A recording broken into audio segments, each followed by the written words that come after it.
Welcome to Chef's Food Cost Calculator. Before you start building recipes, pricing menu items, or reviewing food cost, the most important thing is making sure your kitchen is working from the right numbers. Profitability starts with the foundation.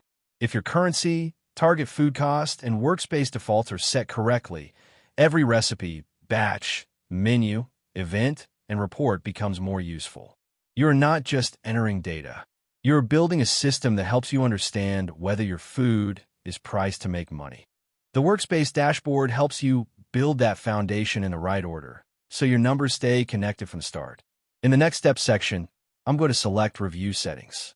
This opens the Settings page, where you can review the defaults and account controls connected to your workspace.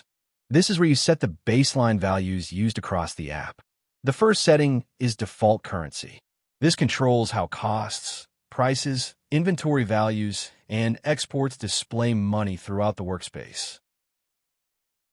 Next is Target Food Cost Percent. This is one of the most important settings because it helps the app compare your recipes, batches, and menus against the food cost target you want to operate with. For example, if your target is 28%, the app can help show when an item is running above target and may need a pricing review. Next is Default Language. This controls the language used across the workspace. Then there is Theme, where you can choose the appearance of the app. If you make a change, use the Save Changes button to save your updated defaults. Once the page shows Saved, those defaults are now part of your workspace foundation. Next, there is the Document Branding section. This is for the business details that appear on client-facing documents, such as invoices and BEOs.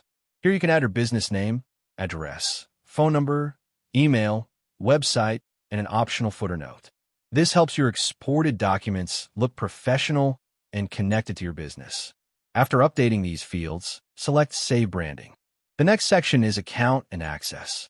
This is where you can review the account connected to the workspace, check access status, and manage billing if needed. You may also see options like Manage Billing or Refresh Access, depending on your account status.